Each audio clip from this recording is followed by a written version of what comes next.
The Clarence Composers Collective is really a historic gathering of 17 of the state's most noted jazz and jazz-adjacent composers. 2026 marks the 30th anniversary of the Clarence Jazz Festival, and to celebrate that really significant milestone, we wanted to do something big, something that had never been attempted before in this state.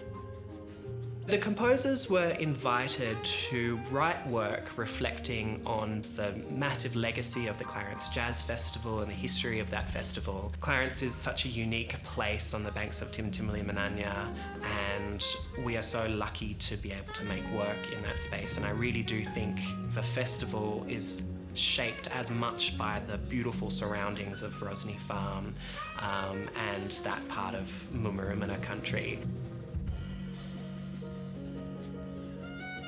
My name's Jesse. I am a Palawa man.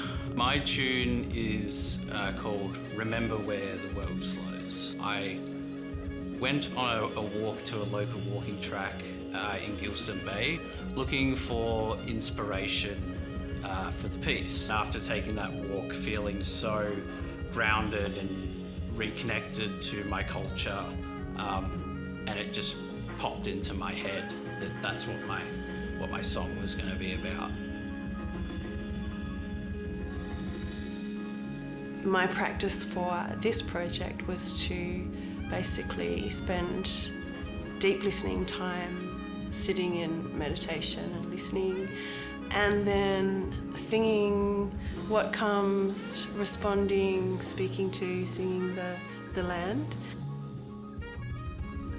My tune is called Unbroken, and we were meant to write to themes which have to do with Tasmania. One thing that's really struck me about the Tasmanian people is that they're an incredibly hardy lot. I can't fail to be amazed by the unbelievable strength and toughness and perseverance. Unbroken is just really about the Tasmanian spirit. A lot of composers have also taken inspiration from their mentors and from the people that have come before them. One of the really beautiful things about jazz as an art form is that it's so open to new ideas and to new collaborators and to new stories, yet at the same time it is part of a continuum. I've written a short suite, 3 movements. It's a bit of an homage to Duke Ellington and the 1920s and 30s, the origins of jazz, if you will, and a bit of a nod towards the founders of the music in Tasmania. My tune is called The Man from Mount Rumney. It's a tribute piece for a local legend that passed away towards the end of last year. His name was Hayden Dare. He was a remarkable trombone player. And my piece is kind of reflecting the happiness and the joy that he brought to every situation when it came to performance. Hopefully the piece will do justice and honour his memory. I've written a piece that celebrates the 30 years of the festival. It was started by Marjorie Luck, and there was this wonderful interview. And what I've done is I've taken the dialogue of that interview and I've sampled it, I've cut it up, and I've written a jazz-adjacent score that mimics the rhythms and vibrancy, the laughter, and I've interlocked it with this jazz ensemble.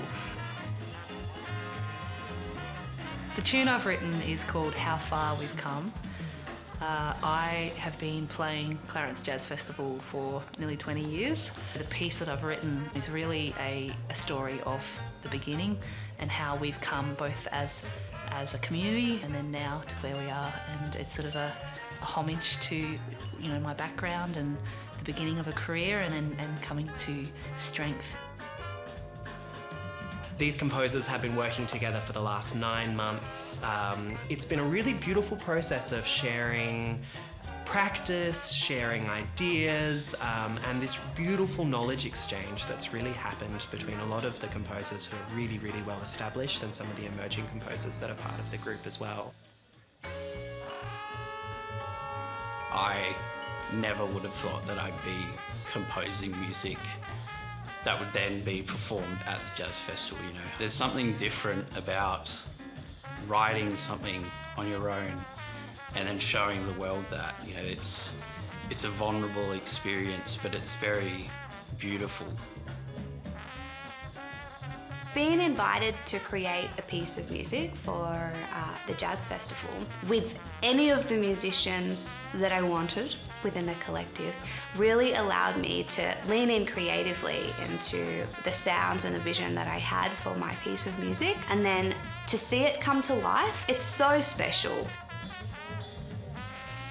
There are some people who are in the Clarence sort of stable of artists that I just feel really comfortable with, and so I often think of those people when I'm composing something. It just feels like such a great opportunity, such a loving opportunity, which is not always the thing that's in the music industry.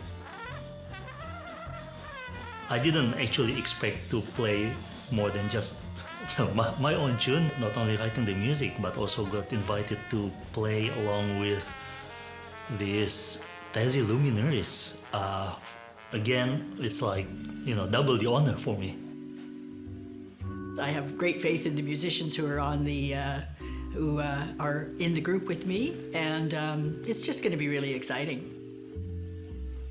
We've been gathering online largely and having these big, beautiful Zoom conversations where we've been sharing practice with each other and really exploring some of the ideas and the concepts that people are writing their tunes about. There's so many different pedagogies, so many different ways of creating sound, so many different ways of communicating sound.